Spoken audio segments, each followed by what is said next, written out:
मित्रों, बुद्ध पूर्णिमा बौद्धों की सबसे महत्वपूर्ण त्योहारों में से एक माना जाता है। बुद्ध पूर्णिमा के दिन ही महात्मा गौतम बुद्ध का जन्म हुआ था।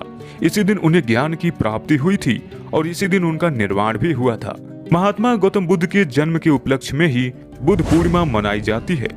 बुद्ध पूर्णिमा हर साल मुख्यतः बोध गया और सारनाथ में मनाई जाती है। इसके साथ ही भारत के कई अन्य बौद्ध क्षेत्रों जैसे सिक्किम, लद्दाख, अरुणाचल प्रदेश, उत्तर बंगाल के क्षेत्रों, कालिम्पोंग, दार्जिलिंग और कुर्सेओंग आदि में भी इसको त्योहार की तरह मनाया जाता है। हर साल की तरह इस साल भी वैशाख महीने की पूर्णिमा को बुद्ध पूर्णिमा के रूप में मनाया जाएगा। इस साल बुद्ध पूर्णिमा 16 मई 2022 दिन सोमवार को है। इस दिन महात्मा बुद्ध की शिक्षाओं और उनके शिष्यों के संघ के सम्मान में स्तुति की जाती है। साथ ही बौद्ध अनुयायी विशेष तौर पर इस दिन सफेद कपड़े पहनते हैं और ध्यान यानी मेडिटेशन में अपना दिन व्यतीत करते हैं तथा हर साल वैशाख पूर्णिमा को बुद्ध पूर्णिमा के रूप में मनाते हैं। बौद्ध धर्म के संस्थापक व एशिया का ज्योतिपुंज कहे जाने वाले गौतम बुद्ध का जन्म वैशाख मास की पूर्णमासी को नेपाल के कपिलवस्तु की लुम्बिनी नामक जगह पर 563 ईसा पूर्व क्षत्रिय कुल में इसी दिन हुआ था। इसलिए इस दिन को बुद्ध पूर्णिमा भी कहा जाता है। इनके बचपन का नाम सिद्धार्थ था। इनके पिता का नाम शुद्धोधन तथा माता का नाम माया देवी था। इनकी माता की मृत्यु इनके जन्म के 7वें दिन ही हो गई थी, जिसके बाद इनका पालन पोषण इनकी सौतेली माता प्रजापति गौतमी ने किया। 16 वर्ष की आयु में बुद्ध का विवाह यशोधरा के साथ हुआ। कुछ वर्ष के पश्चात उनको पुत्र की प्राप्ति हुई, जिनका नाम राहुल रखा गया। महात्मा गौतम बुद्ध का मन बचपन से ही राजपाट में नहीं लगता था तथा हमेशा उनको एकांत में बैठा हुआ देखा जाता था। वास्तव में गौतम बुद्ध विष्णु लोक से आई हुई आत्मा थी। यही कारण था कि उनका मन राजसी ठाठ में नहीं लगता था। सभी सुख फीके लगते थे। एक दिन महात्मा बुद्ध को कपिलवस्तु की सैर की इच्छा हुई। वे अपने सारथी को साथ लेकर सैर पर निकले। मार्ग में 4 दृश्यों, बूढ़ा व्यक्ति, एक बीमार व्यक्ति, 100 एक सन्यासी को देखकर उनका मन विचलित हो गया।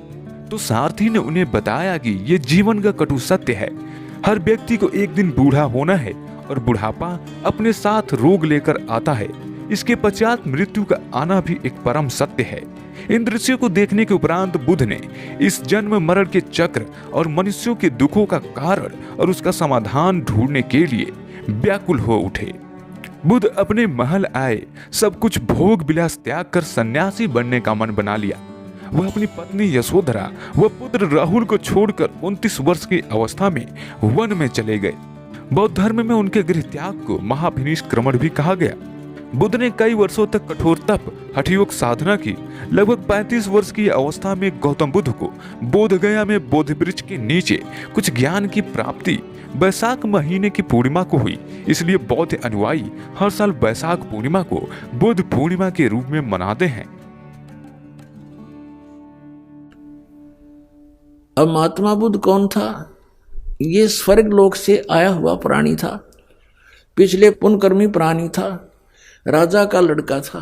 राज भी त्याग दिया क्योंकि वो सुख जो स्वर्ग में है यहाँ की किसी वस्तु में नहीं है, और जो सतलोक में है वो यहाँ के स्वर्ग में भी नहीं है। तो जो प्राणी जहाँ के सुख से कुछ प्रभावित होता है तो उसने उस आधार से राज त्याग दिया। तो उस सुख की तलाश में ये निकला घर से स्वयंभू। कोई संत मिला नहीं। अपनी मर्जी से, पिछले अभ्यास से, पिछले पुण्य के प्रभाव से इसने अपने आप ही हठ योग करना शुरू कर दिया, जो ये पहले किया करते हैं। हठ योग करने से इसने आहार भी त्याग दिया। गया के अंदर एक वट वृक्ष के नीचे बैठ कर इसने साधना की महीनों तक। इसके प्राण जाने को हो गए, अस्थि पिंजर सूख गया। एक माई ने इसके मुख के खीर खार लगा दी। धीरे धीरे तो चाटने लगा। तीसरे दिन इसने आंख खोल दी और फिर पेट भर अन्न खाया।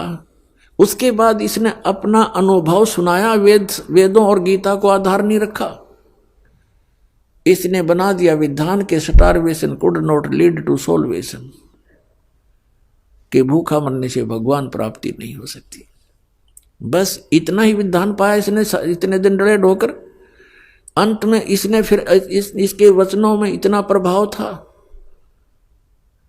बहुत से श्रद्धालु इसके अनुयायी बन गए, कई राजा लोग इसके अनुयायी बन गए।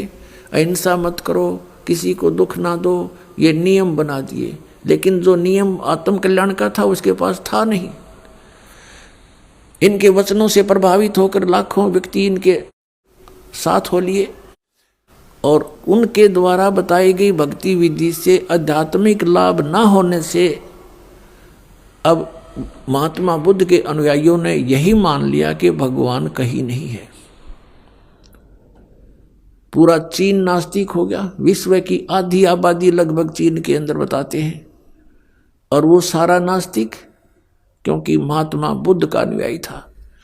पूरा रूस नास्तिक। तो कहने का भाव ये है पुण्यात्माओं, अब काल का जहां भी दाव लगा इसने कसर नहीं छोड़ रखी। अरे देखना भगवान की लीला, अपनी प्यारी आत्माओं को कैसे ग्रहण करेगा। तो परमात्मा आकर के हमें याद दिलाते हैं कि तुम्हें जो मार्ग मिला है और जो तुम्हें ज्ञान प्राप्त हुआ है ये कोरा अज्ञान है, और जो साधना की विधि तुमने प्राप्त है ये मोक्षदायक नहीं है। अब ये बातें उस व्यक्ति को कोई कहे जो घर में सुख है, अच्छी कोई पोस्ट प्राप्त है, या कोई और व्यवसाय उसका अच्छा है, और उसको कोई ये कहे कि आप जो साधना कर रहे हो ये ठीक नहीं, तो वो कैसे माने। वो कहता मेरे तो सारी मौज कर रखी है मैया ने, कोई कह बजरंग बली ने, हम तो उनको पूजते हैं, मेरे सारे ठाठ कर दिए। तो पुण्यात्माओं, इन सभी जो अड़चने हैं काल की ये ज्ञान से दूर होंगी, किसी के कथन से नहीं। जो जिस वस्तु को सत्य मान रहा है उसके सत्य मानने से नहीं, उसके गुणों से परिचित होने से हम उस परमात्मा को पा सकेंगे। और जिस वस्तु को हम लाभदायक मानते थे और जब हम ज्ञान होगा हमें तो फिर हम उसके गुणों से परिचित होंगे तो तुरंत त्याग देंगे। अपने आत्माओं, इस ज्ञान से बात बनेगी, और वो ज्ञान परमेश्वर ने स्वयं आकर के हमें बताया है।